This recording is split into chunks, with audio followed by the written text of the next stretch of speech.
दोस्तों, आज आप उस लोकप्रिय स्पीच को सुनने जा रहे हैं जिसको सुनने के बाद आप बोलोगे ये विश्व की बेहतरीन स्पीच में से एक है। ये स्पीच है एप्पल कंपनी के फाउंडर स्टीव जॉब्स की, जिन्होंने अपने जीवन के 50 सालों के अनुभवों को स्टैनफोर्ड कॉलेज के दीक्षांत समारोह में 15 मिनट की स्पीच देकर लोगों के सामने रखा था, जो उनके जीवन की सबसे बड़ी लर्निंग्स थीं, जिसको सुनने के बाद आपके जीवन को एक नई दिशा मिलेगी। तो आइए बिना किसी देरी के हम शुरुआत करते हैं। धन्यवाद। मैं आज यहाँ दुनिया की सबसे बेहतरीन यूनिवर्सिटीज में से एक स्टैनफोर्ड के दीक्षांत समारोह में आपके साथ होने पर खुद को सम्मानित महसूस कर रहा हूँ। सच कहूँ तो मैं कभी किसी कॉलेज से ग्रेजुएट नहीं हुआ और आज मैं लाइफ में पहली बार किसी कॉलेज ग्रेजुएशन समारोह को इतने नजदीक से देख रहा हूँ। आज मैं आपको अपनी जिंदगी की 3 कहानियां सुनाना चाहता हूँ। बस कोई बड़ी बात नहीं, सिर्फ 3 कहानियां। पहली कहानी है डॉट्स को कनेक्ट करने के बारे में। मैंने रीड कॉलेज में एडमिशन लेने के बाद पहले 6 महीने बाद ही पढ़ाई छोड़ दी थी, लेकिन फिर करीब 18 महीने तक एक ड्रॉप इन स्टूडेंट की तरह वहां घूमता रहा, उससे पहले कि मैं पूरी तरह से छोड़ देता। तो मैंने पढ़ाई क्यों छोड़ी? ये कहानी मेरे जन्म से पहले शुरू होती है। मेरी जन्म देने वाली माँ एक यंग अविवाहित ग्रेजुएट स्टूडेंट थी और उन्होंने मुझे गोद देने का फैसला किया। वो बहुत दृढ़ थीं कि मुझे कॉलेज ग्रेजुएट्स द्वारा गोद लिया जाना चाहिए। तो सब कुछ तय हो गया था कि जन्म के समय मुझे एक वकील और उसकी पत्नी गोद ले लेंगे। लेकिन जब मैं पैदा हुआ, आखिरी पल में उन्होंने फैसला बदल लिया, क्योंकि उन्हें असल में एक लड़की चाहिए थी। तो मेरे माता पिता जो वेटिंग लिस्ट में थे, उन्हें आधी रात को फोन करके बताया गया, हमारे पास एक बेबी बॉय है, क्या आप उसे गोद लेना चाहेंगे? उन्होंने कहा बिल्कुल। बाद में मेरी जन्म देने वाली माँ को पता चला कि मेरी गोद लेने वाली माँ कॉलेज से ग्रेजुएट नहीं थी और मेरे पिता तो हाई स्कूल भी पास नहीं है, इसलिए उन्होंने अंतिम अडॉप्शन पेपर पर साइन करने से मना कर दिया। लेकिन कुछ महीनों बाद ही मेरे होने वाले माता पिता ने मेरी माँ को वचन दिया कि हम इसे कॉलेज जरूर भेजेंगे। इस वजह से मेरी माँ मान गई और फिर मुझे अडॉप्ट कर लिया गया और यहीं से मेरी जिंदगी की शुरुआत हुई। और 17 साल के बाद मैं सच में कॉलेज गया, लेकिन मैंने नादानी में एक ऐसा कॉलेज चुना जो स्टैनफोर्ड जितना ही महंगा था और मेरी वर्किंग क्लास माता पिता की सारी जिंदगी की बचत मेरी कॉलेज फीस में जा रही थी। 6 महीने बाद मुझे इसमें कोई वैल्यू नजर नहीं आ रही थी। मुझे नहीं पता था कि मैं जिंदगी में क्या करना चाहता हूँ और यह भी नहीं पता था कि कॉलेज किस तरह से मुझे मदद करेगा अपनी जिंदगी में कुछ करने के लिए।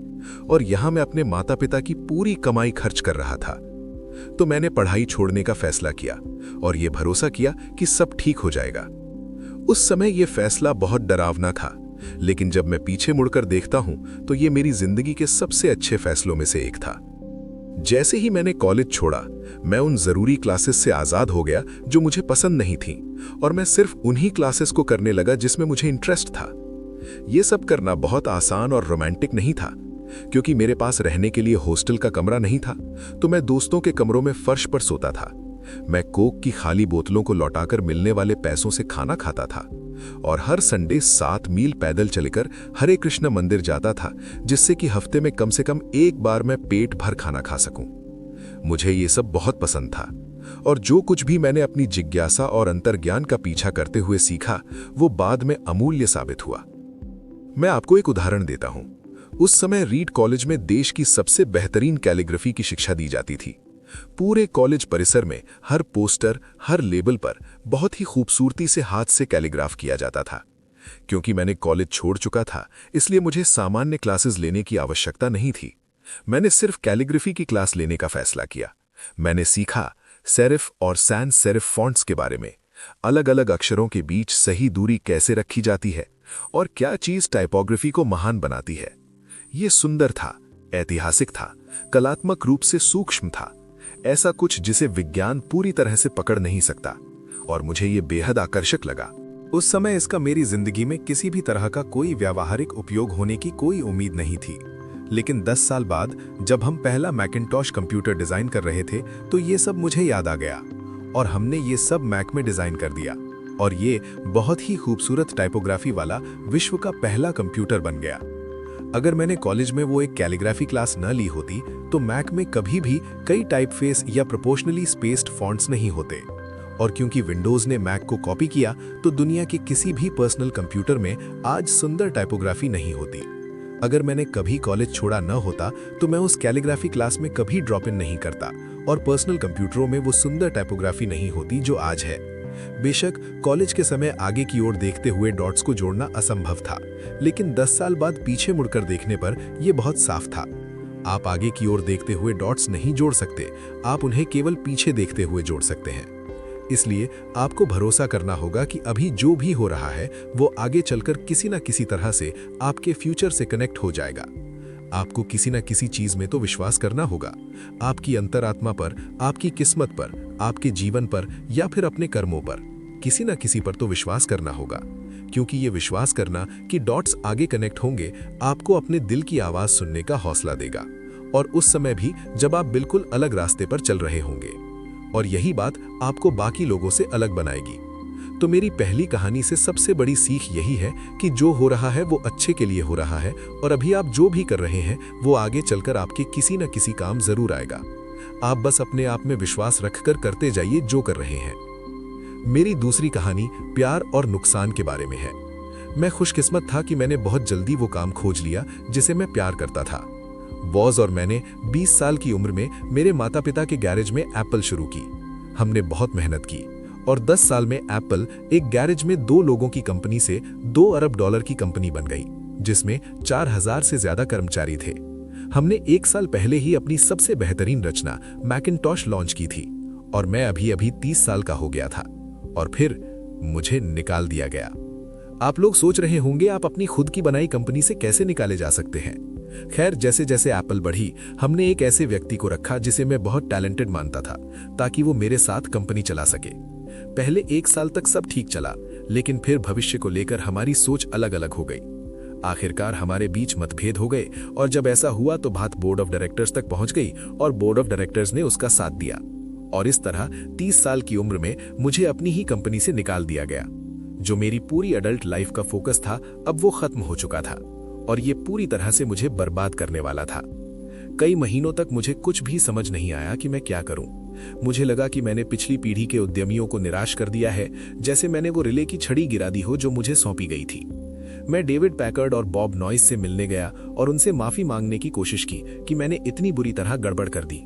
मैं एक बहुत बड़ा पब्लिक फेलियर था।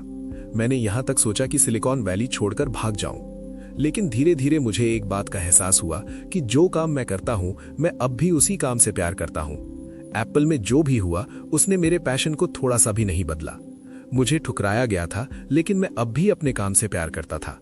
तो मैंने फिर से शुरू करने का फैसला किया।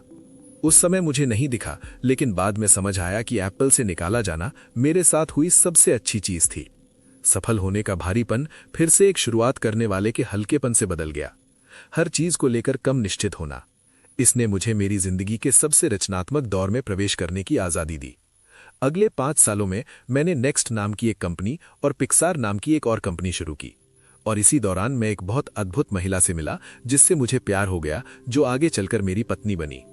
पिक्सार ने दुनिया की पहली computer animated feature film toy story बनाई, और आज ये दुनिया का सबसे सफल एनिमेशन स्टूडियो है। एक आश्चर्यजनक मोड़ में एप्पल ने एक अप्रत्याशित कदम उठाते हुए नेक्स्ट को खरीद लिया, और मैं फिर से एप्पल में वापस लौट आया। आज एप्पल नेक्स्ट द्वारा विकसित की गई टेक्नोलॉजी का यूज करती है, और लॉरेन और मेरा एक शानदार परिवार है। मुझे पूरा यकीन है कि अगर मुझे एप्पल से निकाला न गया होता तो ये सब कभी नहीं होता। ये बहुत कड़वी दवा थी, लेकिन शायद मरीज को इसकी जरूरत थी। कभी कभी जिंदगी आपको इस तरह की ठोकर मारती है, लेकिन आप विश्वास मत खोइए। मैं पूरे विश्वास के साथ कह सकता हूं कि मैं इसलिए आगे बढ़ता गया क्योंकि मैं अपने काम से प्यार करता था। जितना अपने प्यार को जानना जरूरी है, उतना ही जरूरी है उस काम को खोजना जिसे आप प्यार करते हैं। आपका काम आपकी जिंदगी का एक बड़ा हिस्सा भर देगा, और सच में संतुष्ट होने का एक ही तरीका है, वही काम करना जिसे आप महान कहते हैं। और महान काम करने का एक ही तरीका है, अपने काम से प्यार करना। अगर अभी तक आपको वो काम नहीं मिला है तो खोजते रहिए और समझौता मत कीजिए। जैसे कि दिल के मामलों में होता है, आप जान जाते हैं जब आपको वो मिल जाता है, और किसी भी महान रिश्ते की तरह समय के साथ वो और बेहतर होता जाता है। तो खोजते रहिए, समझौता मत कीजिए। मेरी तीसरी कहानी मृत्यु के बारे में है। जब मैं 17 साल का था, मैंने एक कोट पढ़ा था, अगर तुम हर दिन ऐसे जियो जैसे वो तुम्हारा आखिरी दिन हो, तो किसी दिन तुम निश्चित रूप से सही साबित होगे। इस बात ने मुझ पर गहरा असर किया और तब से पिछले 33 सालों से मैं हर सुबह शीशे में खुद को देखता हूं और पूछता हूं, अगर आज मेरी जिंदगी का आखिरी दिन हो तो क्या मैं वो करना चाहूंगा जो आज करने वाला हूं? और जब कई दिनों तक जवाब नहीं होता है तो मुझे पता चल जाता है कि मुझे कुछ न कुछ बदलना होगा। ये याद रखना कि मैं जल्द मरने वाला हूं मेरे लिए जिंदगी के बड़े फैसले लेने का सबसे शक्तिशाली औजार रहा है, क्योंकि लगभग सब कुछ, बाहरी अपेक्षाएं, अहंकार, शर्मिंदगी या असफलता का डर मृत्यु के सामने गिर जाता है और सिर्फ वही बचता है जो सच में जरूरी है। इस बात को याद रखना कि तुम मरने वाले हो किसी भी चीज को खोने के डर को दूर करने का सबसे अच्छा तरीका है। तुम पहले से ही नंगे हो, ऐसा कोई भी कारण नहीं है कि आप अपने दिल की ना सुने। लगभग 1 साल पहले मुझे कैंसर का पता चला। सुबह 7:30 बजे मेरा स्कैन हुआ और उसमें साफ दिखा कि मेरे पैनक्रियाज में ट्यूमर है। मुझे ये तक नहीं पता था कि पैनक्रियाज क्या होता है। डॉक्टरों ने पूरे विश्वास के साथ बताया कि ये लगभग निश्चित रूप से ऐसा कैंसर है जो ठीक नहीं होता, जिसका उपचार करना संभव नहीं है और मुझे 3 से 6 महीने से ज्यादा जीने की उम्मीद नहीं करनी चाहिए। डॉक्टर ने मुझे घर जाकर अपनी सभी चीजें व्यवस्थित करने की सलाह दी, जो डॉक्टरों की भाषा में मरने की तैयारी करो होता है। इसका मतलब होता है अब सिर्फ कुछ महीनों में अपने बच्चों को वो सब बताने की कोशिश करना जो आप अगले 10 सालों में बताना चाहते थे। इसका मतलब होता है सब कुछ इस तरह व्यवस्थित करना कि आपके परिवार के लिए चीजें जितनी आसान हो सके। इसका मतलब होता है अलविदा कहना। मैं पूरे दिन उस निदान के साथ जीता रहा, लेकिन उसी शाम मेरा बायोप्सी हुआ। उन्होंने एक एंडोस्कोप मेरे गले से पेट के रास्ते आंतों में डाला और एक सुई से पैनक्रियास से कुछ कोशिकाएं निकाली। मैं बेहोश था, लेकिन मेरी पत्नी वहां थी। उसने बताया कि जब डॉक्टरों ने माइक्रोस्कोप के नीचे कोशिकाएं देखी तो वे रोने लगे, क्योंकि वो एक बहुत ही दुर्लभ प्रकार का पैनक्रियास कैंसर था जो सर्जरी से ठीक हो सकता था। मेरी सर्जरी हुई और सौभाग्य से मैं अब बिल्कुल ठीक हूं। मौत के इतने करीब मैं इसके पहले कभी भी नहीं पहुंचा और उम्मीद करता हूं कि आने वाले कुछ समय तक मैं पहुंचूं भी ना। अब ये सब झेलने के बाद मैं आपसे ये बात पहले से कहीं ज्यादा यकीन के साथ कह सकता हूं। कोई भी मरना नहीं चाहता, यहां तक कि जो लोग स्वर्ग जाना चाहते हैं वे वहां पहुंचने के लिए मरना नहीं चाहते। और फिर भी मृत्यु वो मंजिल है जिसे हम सब साझा करते हैं। कोई भी इससे बच नहीं पाया है और ऐसा होना भी चाहिए, क्योंकि मृत्यु शायद जीवन का सबसे बेहतरीन आविष्कार है। ये जीवन का परिवर्तनकारी एजेंट है। ये पुराने को हटाता है ताकि नए के लिए जगह बन सके। और इस समय अभी आप सब नए हो, लेकिन एक दिन बहुत दूर नहीं आप धीरे धीरे पुराने बन जाओगे और हटा दिए जाओगे। इतना ज्यादा नाटकीय होने के लिए मैं आपसे माफी चाहता हूं, लेकिन ये सच है।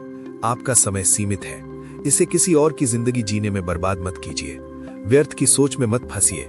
अपने जीवन को दूसरों की सोच के हिसाब से मत चलाइए। दूसरों की राय के शोर को अपने अंदरूनी आवाज को दबाने मत दीजिए। और सबसे जरूरी, अपने दिल और अपनी अंतरात्मा का पीछा करने का साहस रखिए। वे किसी तरह पहले से जानते हैं कि आप वास्तव में क्या बनना चाहते हैं। तो पहले अपने दिल की आवाज सुनिए, बाकी सब सेकेंडरी है। और अंत में मैं आपसे यही कहना चाहूंगा, स्टे हंग्री, स्टे फूलिश। और मैंने हमेशा यही कामना अपने लिए की है। और अब जब आप स्नातक होकर एक नई शुरुआत कर रहे हैं तो मैं यही कामना आपके लिए भी करता हूं। स्टे हंग्री, स्टे फूलिश, यानी कि भूखे रहो और मूर्ख बने रहो। भूखे यानी कि कुछ करने की भूख आपके अंदर होनी चाहिए, और मूर्ख रहो क्योंकि मूर्ख रहकर ही आप कुछ सीख पाओगे। अगर आपको लगता है कि आप सब कुछ पहले से जानते हैं तो आप कुछ भी नहीं सीख पाओगे। तो भूखे रहिए और मूर्ख रहिए। Stay hungry, stay foolish. आप सभी का बहुत बहुत धन्यवाद। दोस्तों, मैं आशा करता हूं कि इस स्पीच से आपको जीवन में कुछ सीखने को मिलेगा और ये स्पीच आपको आगे बढ़ने में मदद करेगी। दोस्तों, अगर वीडियो पसंद आई हो तो वीडियो को लाइक करें और चैनल को सब्सक्राइब करें ताकि ऐसी वीडियो आपको मिलती रहे। धन्यवाद।